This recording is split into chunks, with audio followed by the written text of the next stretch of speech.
Good morning. I am here to give you my 10-week post-op update for the gastric sleeve surgery. I had my surgery on the 1st of September 2017, the National Capital Private Hospital in Canberra with Dr. Gananadha. My highest weight was 120 kilos. I did the Optifast diet for 2 weeks and got down to 115 kilos. I last week came to you at 100.8, I think it was, or 100.8, I think. And this week I come to you at 100.3. Maybe it was 100.5. I'll have to go back and check. But it was a very small loss this week, and I'm going to tell you why I'm really happy about it. I went away this week, and I spent the whole weekend away at a craft retreat, because I'm that kind of nerd, and it was fully catered. So breakfast, morning tea, lunch, afternoon tea, dinner, dessert and supper were all provided for the time that we were there. So it started from dinner on Friday night and it went all the way through to afternoon tea on the Sunday. I was up very late as well, both nights, just crafting because you can. So no family, no obligations, no nothing. You just pay the package and it's accommodation and food provided, and you just bring whatever you like and you just craft away. So I did that. And I learnt so much about my body and my sleeve and my mind and so many things. So one thing that I noticed that is if I stay up really late, I get freezing cold. I get so cold that I almost can't warm up. Everybody else was completely fine. I was in a winter sleeping bag. I had bed socks, flannelette pajama pants, long sleeve pajama top, a jumper, then in my sleeping bag, then had a doona on over the top, and I even ended up pulling the hood of the sleeping bag over my head to keep me warm. Could not get warm. It took me forever, and I think I only really got there through two things: exhaustion, and I think I sort of semi-meditated myself to sleep. Like I just kept telling myself that I was warm and that I was comfortable and that, you know, I would just get through this. So that was a huge thing that I was not aware of. I know I've been colder in general, like I tend to feel the cold anyway, so this is like another level of that. I just am even colder than normal and usually colder than everybody else. But that was crazy. The other thing was, if I don't drink enough water, it is all bad. I felt horrible, especially with not enough sleep. I felt hungover. I felt like I'd spent the whole night drinking and I was all shaky and dry and felt like a prune on the inside. It was horrible. So water, that was a big thing. And I'm an idiot. I decided not to take my protein water with me because I didn't want to be a pain in the ass. And so I also forgot my drink bottle. So it meant I had to physically go up and get a glass of water from the like kitchenette thing. And their glasses were little, like they were just a normal kind of like a short glass that you would get, say, at the pub or whatever, with spirits in it, you know, that sort of size cup or glass. My mum will be screaming at the video of tell me the name of the glass, because I know she will know. So that was hard, and I struggled with that, and once I came back from that, I had to rehydrate myself. I've been drinking so much protein water and I feel so much better, like immediately I feel better, which is good. And I didn't go to the gym that week either, because I was too busy spending all of my lunch breaks and after works and stuff getting ready to go and getting everything organized and things like that, so missed out on that. I'm starting to notice the difference if I don't go. It's either a slower loss or I don't feel as good either. So and I also am noticing I'm ready to ramp up my intensity at the gym as well.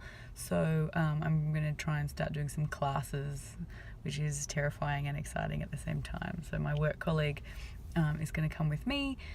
So got her like a 14-day pass or whatever so that she can give it a go, and we're going at lunchtimes together. So that's also really motivating, having her coming as well. So that was really cool. And just nice. It's just nice to be like, we're going to the gym. Like, we're those people. I've not been this person before who goes to the gym like at lunch, because I'm just going to pop over. So that's been really cool.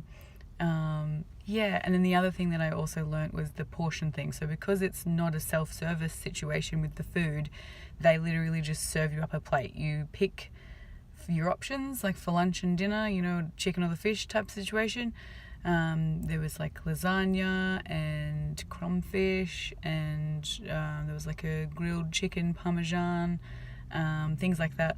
So yeah, there was like healthy options. It was really good. And one of the Sunday breakfasts was like bacon and eggs and baked beans and all that stuff. And then the Saturday morning breakfast was like a continental breakfast. So I had like a muesli and yogurt situation. Those were self-serve, so that's not so bad. That Saturday morning one was self-serve, but the rest were all, they just dish it out to you on a plate. Oh, I ate way too much food, and especially when you're talking and there's a bunch of people and you know you're not keeping track of time and you're not really noticing what you're putting in your mouth. You kind of just get onto autopilot spooning, and so that was a really big deal for me, was noticing how easy it was for me to overeat. Because I was talking and stuff, I was also eating slowly, so I was doing everything right. I was just eating more than I normally would have. And I know I'm eating less per portion than most, I guess, or than people this far out, I guess, are. I'm really sticking to that half a cup. I'm really pushing it so that I'm making sure that I'm not overeating and I'm not stretching, because I'm terrified of stretching. And I know everyone says it's natural for it to stretch over time, but I would prefer that didn't happen at all. So I'm just gonna stick with my half cup portions, hopefully forever, because it's not bad. Like I'm not struggling, as long as I'm eating often enough. So I'm probably eating maybe 4 to 5 portions a day. None of them are really like snacks or meals. They're all just kind of half a cup, so they're all the same size and they just vary. So one might be 2 Cruskets with cream cheese, another one might be a small bowl with muesli and yogurt and blueberries, or another one might be like a leftover dinner, like savoury mince or something like that. So I'm not really breaking myself up into snacks and meals and things like that. I'm just, if it's time to eat, then I eat something that's half a cup worth that I feel like. And then if it's drinking time, I'm drinking as much water as I can, and protein water if possible. And what I did find that after a weekend of overeating like that, back to I digressed a little bit there. So I noticed that I'm not ready to visually assume how much I need to put in my body. So I need to work on that, getting more of an idea. If I had my little bowl with me, I would have known exactly how much I needed, but on a bigger plate, just eating, it was very much down to just my consciousness of my fullness or my satisfaction, and that didn't work in my favor very well. I mean, I didn't make myself sick, I didn't hurt myself, I didn't do anything like that. I just felt that I had overeaten. I also had a nice small glass of wine that was really nice too. If you're going to do it, especially wine, I feel. I haven't drank anything else other than that. I've probably had 2 glasses of wine in the whole 10 weeks. And that's a social thing, or because I felt like it, or I wanted to taste it. Someone had a new bottle of something and I just wanted to taste it. Wow, that goes through you. It went straight to my head. That the first sip makes your whole body warm and you feel the alcohol touch every little bit of your insides, and then you're all of a sudden nice and warm and fuzzy in the brain. So definitely a lightweight drinker, if that's a thing. I don't even know that I will be a drinker anymore, which is a little bit odd. I'm happy to enjoy a little bit here or there, but I also feel like it's not a big thing for me to just stop doing it altogether. So just don't think I will. I also don't want to do the fizzy thing. I haven't ventured back into carbonated land. I'd prefer not to. So I'm not doing that. So, and my drink of choice is cider. So, and cider is fizzy. So I'm just not going to. So I guess it would just be a glass of wine here or there, just with a meal, or, you know, as a tasting, or, you know, whatever, that sort of thing. So that's probably as far as that's going to go. And I'm really disappointed in my body at this point because it doesn't seem to like coffee anymore. This is devastating. My life revolves around coffee. My brain can't mentally function in the morning without coffee. I am a mum. I am a person who likes my sleep. I need 10 hours sleep. I don't know how you people on 8 hours or less survive. My body has always needed more sleep than the average bear, and I can tell you, my mum will attest to this also, getting me out of bed, especially as a teenager, I'm sure, but just even as a grown-ass adult, this is my half asleep face also, because it might be 8:30 in the morning, but I'm tired. I've also been really busy, but at night time I'm making a cake for my friend's 21st, but so I'm up later than I normally would be, but I need coffee. I like coffee. I like going for coffee. I like drinking coffee. I like having the break from work. I like the socializing of walking to coffee. I like all of the things. I even like what coffee does to my brain. Why, buddy, have you decided to not like the taste of coffee? And the only way that I really can have it is if it's like loaded with a flavored syrup or sugar or something, and I don't want to be putting that crap back in my body. So I just don't know what to do. I have a Nespresso machine, like a pod machine. So I'm going to go out to the Nespresso store because I'm going to persevere for as long as I can until I really am 100% just not a coffee drinker anymore, which will be devastating.